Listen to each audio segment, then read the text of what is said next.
Life has felt like a whirlwind since his cancer diagnosis a month ago because it's been filled with PET scans, biopsies, and just last week he had tongue surgery. Yep, he had about a third of his tongue cut off, but thankfully it went really well. We caught the cancer early and he is recovering as best as we could have expected. As soon as my husband realized he might have cancer, he immediately wanted to change the way he was eating. He's always eaten and enjoyed the plant-based meals I prepare in our house, but he would still enjoy a burger, bacon, alcohol, etc. when out with friends or eating at a restaurant. However, he is now fully committed to eating a plant-based diet, definitely with a focus on whole foods. So today I wanted to share what he's been eating lately.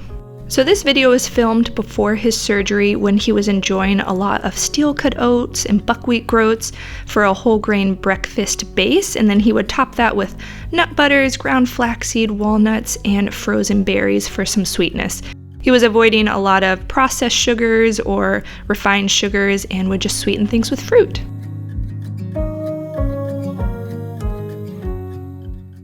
As a family who lives in Malaysia, we do love our white rice, but we are switching back to brown rice for the foreseeable future just to add some more whole grains back into our diet and fiber. And then we were making kind of a Mexican-inspired bowl. I did not plan for this recipe. I just wanted to show you a very realistic way of eating when I haven't planned too well, but I really want to eat a whole food plant-based diet. So I just sauteed up some onions, bell peppers, cabbage. Cruciferous veggies are really good for you, and so we're trying to eat a lot of those whenever we can. And I just lightly sauteed those. And then because I didn't have much protein in the house, I just opened a can of lentils, seasoned them with some Mexican spices, made a very simple salsa with just some cherry tomatoes, lemon juice, and salt.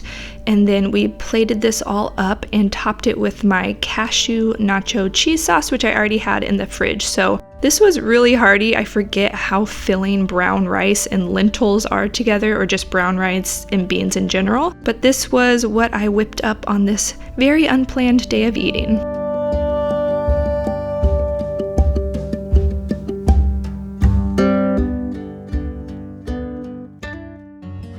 Dinner is yet again highlighting whole grains, tomatoes, plant-based protein sources, and cruciferous veggies. So I made a quinoa salad with a lemon vinaigrette dressing, already cooked quinoa, cherry tomatoes, cucumbers, olives, and I just stirred this all together so that the dressing would coat all of the veggies.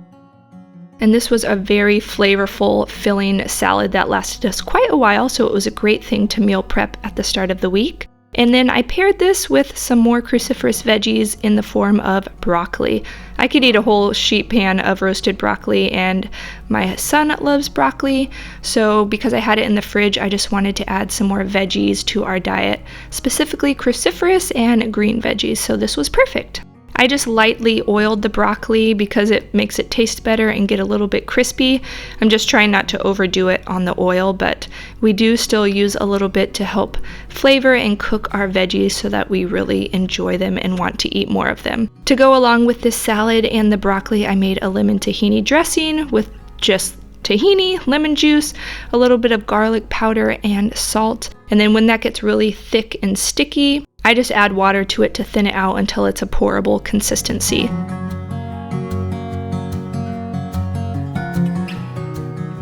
So once everything was ready and prepared, we just plated everything up, and this was a very hearty, filling dinner that thankfully lasted us a couple more days after this night.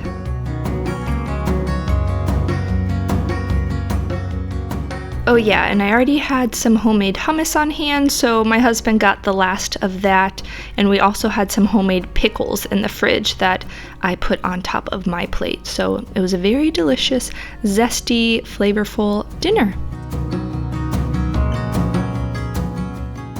My husband is definitely a guy with a sweet tooth, I guess you could say. He never overdoes it, but usually after lunch and dinner, he likes to have something sweet, even if it's just a bite of a cookie or a brownie.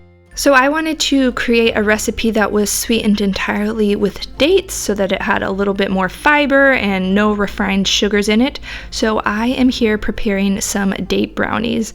I just blended up some sticky gooey dates with some hot water until they became a paste, added in a flax egg, cocoa powder, almond butter, almond flour, some salt and baking powder or soda, I believe, and vanilla. And I just blended this all up in my food processor. Normally I would have added in some dark chocolate chips once the batter was made, but we just omitted those. You could definitely add them in.